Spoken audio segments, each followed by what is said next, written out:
हाँ मैं खाता हूं बीफ, क्या करते बताओ? मैं खाता हूं, खाता रहूंगा। पहले भी कहा, फिर कह रहा हूं, मजे में कॉम्प्रोमाइज नहीं कर सकते। भारत के वर्तमान राजनीतिक परिदृश्य में AIMIM अर्थात ऑल इंडिया मजलिस-ए इत्तेहादुल मुस्लिमीन सबसे ज्यादा विवादास्पद पार्टी बनकर उभरी है। इस पार्टी की इस्लामिक कट्टरपंथ व हिंदू घृणा वाली विचारधारा और मुसलमानों के बीच लगातार बढ़ रहे समर्थन के कारण लोग इसे मुस्लिम लीग का नया जन्म मान रहे हैं। तो जानते हैं उस समय की हैदराबाद रियासत में हिंदुओं की स्थिति और क्या है ये पार्टी और क्या है इसका इतिहास। हैदराबाद रियासत, जिस पर कट्टर मुसलमान निजाम का शासन था, उसमें 85% जनसंख्या हिंदू थी। निजाम द्वारा शासित हैदराबाद में 90% उच्च प्रशासनिक पदों पर और 95% पुलिस व सेना में मुसलमान भर्ती किए गए थे। हैदराबाद के निजाम की हिंदुओं के प्रति क्या सोच थी, उसे इस बात से समझा जा सकता है कि वो कहता था, सुन के नाराए तकबीर जलजला आ ही गया तारे जुन्नार पर, जिसका अर्थ है नाराए तकबीर सुनकर ही काफिरों के जनेऊ पर खतरा आ जाता है। हैदराबाद रियासत से अन्य संस्कृतियों को समाप्त करने और रियासत का इस्लामीकरण करने के अपने उद्देश्य को पूर्ण करने के लिए निजाम ने इस क्षेत्र में बोले जाने वाली तेलुगु और मराठी भाषाओं पर बहुत से प्रतिबंध लगा दिए थे और इनके स्थान पर उर्दू को थोपा जाता था।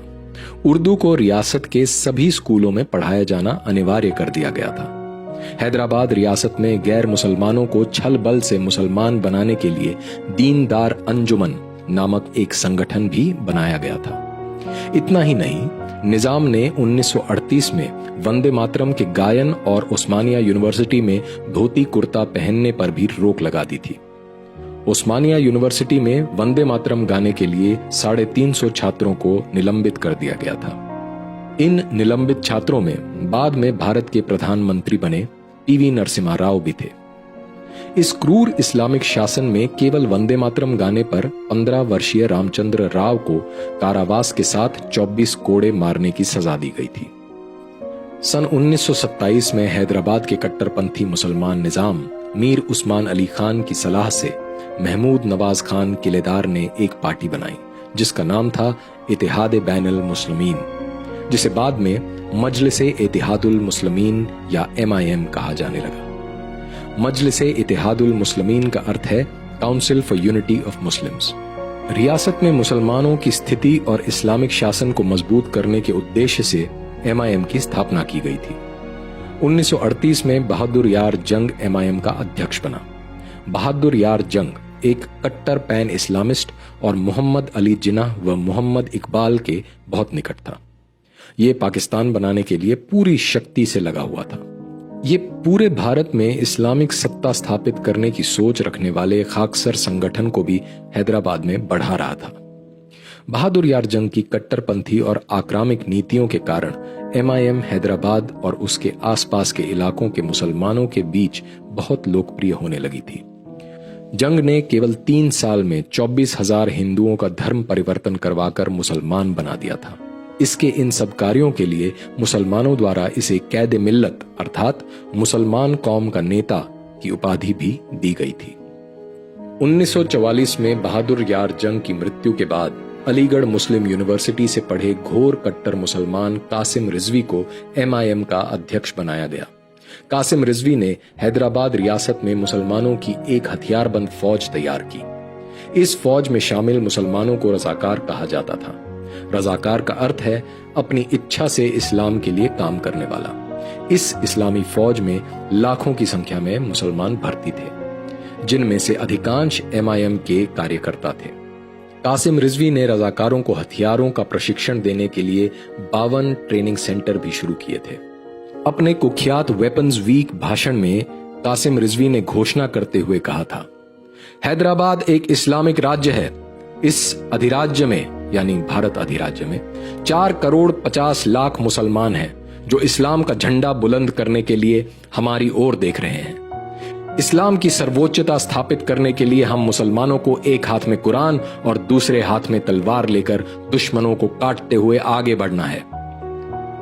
आगे हिंदुओं का उपहास करते हुए कासिम रिजवी कहता है, हिंदू जो कि काफिर हैं, पत्थर और बंदरों की पूजा करते हैं, धर्म के नाम पर गौमूत्र और गोबर खाते हैं और हर तरह से असभ्य हैं, वे हम पर राज्य करना चाहते हैं, लेकिन वे शासन करने में सक्षम नहीं हैं।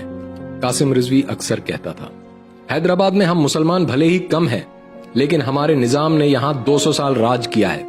इसका एक ही मतलब है कि हम मुसलमान सिर्फ राज करने के लिए ही बने हैं, और देखना एक दिन ऐसा भी आएगा जब मुसलमान इस पूरे देश पर राज करेंगे।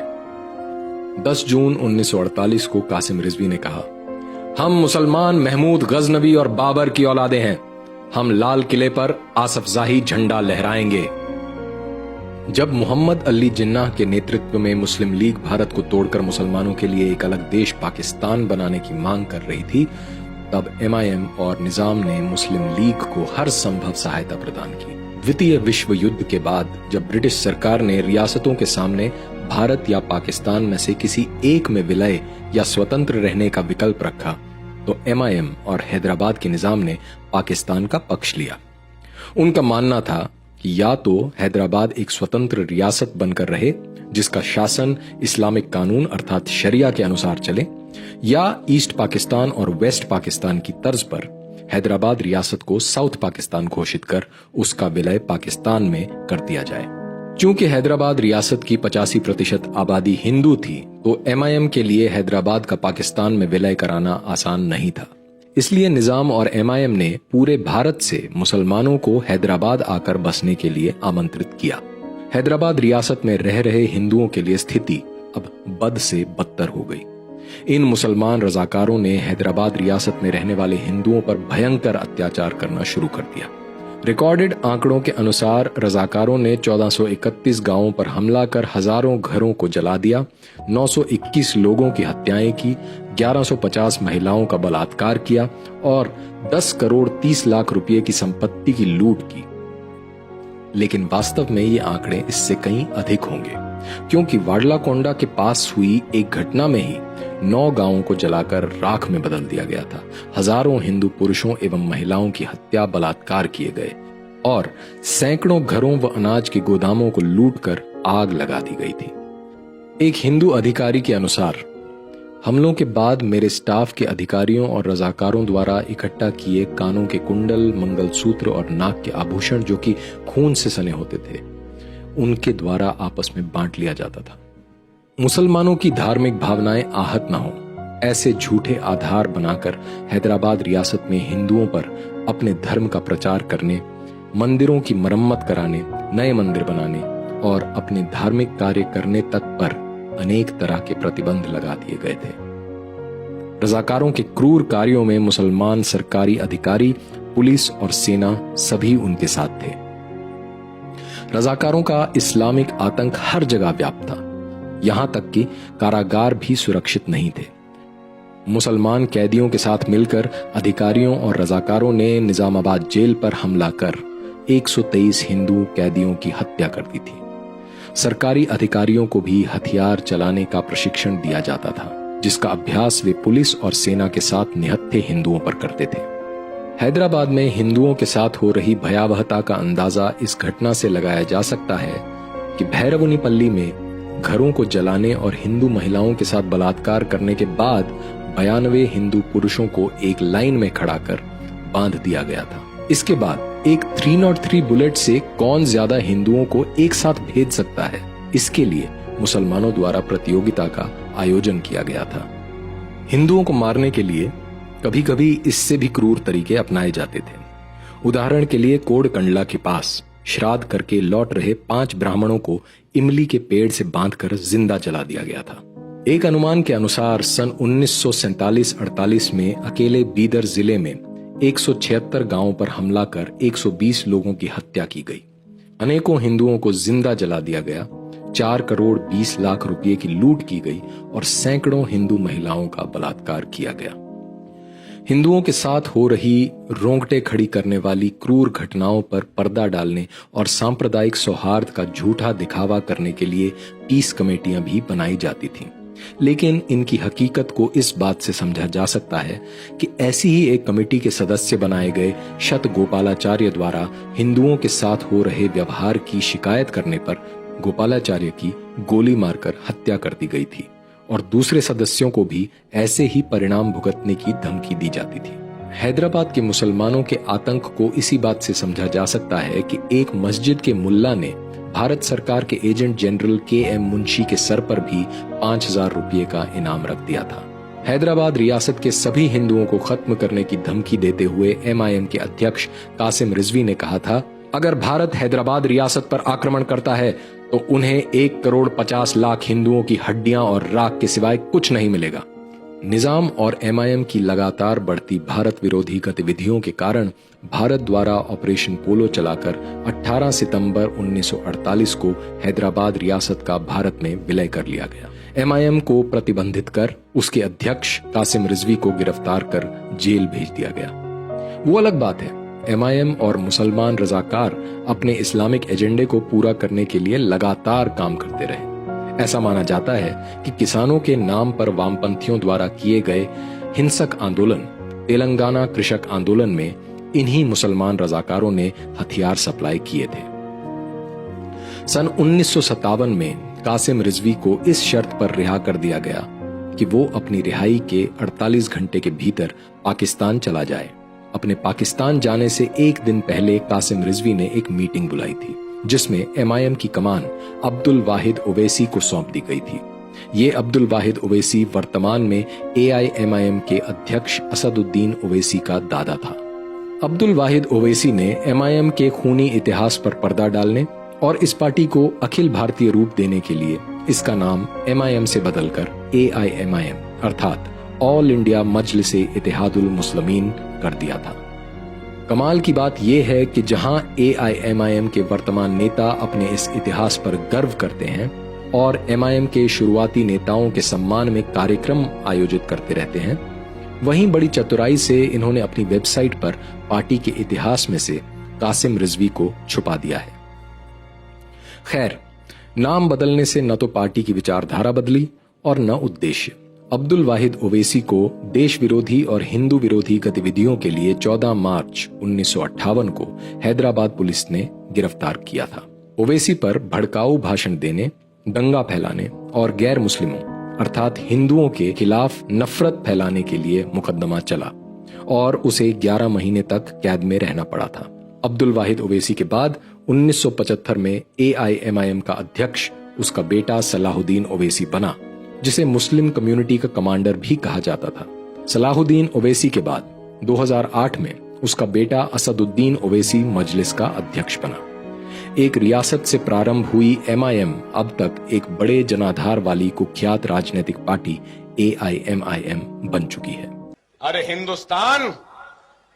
हिंदुस्तान हम 25 कौड़ है ना, तुम 100 कौड़ है ना, ठीक है, तुम तो हमारे से इतने ज्यादा है, 15 मिनट के लिए पुलिस को हटा लो, बता लेंगे किसमें हिम्मत है, कौन ताकतवर है।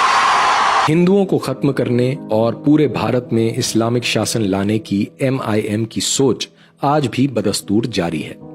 चाहे फिर AIMIM के नेताओं द्वारा हिंदू देवी देवताओं और महिलाओं को लेकर अभद्र टिप्पणियां करना हो या भारत माता के सम्मान की बात हो। AIMIM के नेता भारत में अवैध रूप से रह रहे घुसपैठिए रोहिंग्या का पक्ष लेते हैं और साथ ही साथ जम्मू कश्मीर से धारा 370 को हटाने एवं CAA और NRC जैसे कानूनों का पुरजोर विरोध करते हैं। इन कानूनों के विरोध में रैलियां निकालते हैं, प्रदर्शन करते हैं। दरअसल आज के समय में हिंदुओं के लिए ये खतरा पहले से अधिक बड़ा और गंभीर है, क्योंकि विभिन्न राज्यों में चुनावों में AIM को मिल रही सफलता और इसका लगातार बढ़ता वोट प्रतिशत ये सिद्ध करता है कि पूरे भारत में AIMIM पार्टी और इसके इस्लामिक एजेंडा को मुसलमानों का भरपूर समर्थन मिल रहा है। और इस बात की पूरी संभावना है कि मुस्लिम लीग की ही तरह आने वाले समय में AIMIM भी पूरे भारत में मुसलमानों के सबसे बड़े राजनीतिक दल के रूप में उभर कर सामने आए। कभी AIMIM के नेता कहते हैं कि उनके पुरखों ने भारत पर 800 साल राज किया है कभी वो कहते हैं पूरा भारत उनके पुरखों का है। मुसलमानों के लिए अलग देश पाकिस्तान बनाने के बाद आज भी वो अपना हिस्सा मांगते हैं। जैसे 1940 के दशक में कांग्रेसी नेता मुस्लिम लीग द्वारा पाकिस्तान की मांग को एक काल्पनिक एवं असंभव मांग बताते थे और पाकिस्तान का निर्माण मेरे शव पर होगा जैसे झूठे आश्वासन देकर हिंदुओं को असमय मरने के लिए छोड़ दिया था।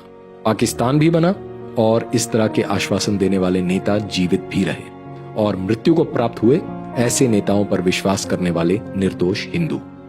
आज भी देश उसी दौर से गुजर रहा है जहां हिंदू अपनी सुरक्षा के लिए उन नेताओं और दलों पर आस लगाए बैठे हैं जो खुद को हिंदू बोलने से भी डरते हैं और धर्मनिरपेक्षता का दिखावा कर हिंदुओं को असामयिक मृत्यु की ओर धकेल रहे हैं। अगर हिंदू अपने परिवार और अपने धर्म की सुरक्षा चाहता है तो उसे इन झूठे राजनीतिक दलों और संगठनों पर निर्भर रहने की बजाय अपनी सुरक्षा का दायित्व अपने हाथों में लेकर शत्रु को उसकी भाषा में उत्तर देना चाहिए। वैसे भी शताब्दियों से चल रहे इस संघर्ष में हिंदू धर्म और समाज को अपूर्णनीय क्षति उठानी पड़ रही है। अतः अब हिंदू समाज को इस संघर्ष को परिणाम तक पहुंचाकर हो रही इस हानि को हमेशा के लिए रोक देना चाहिए।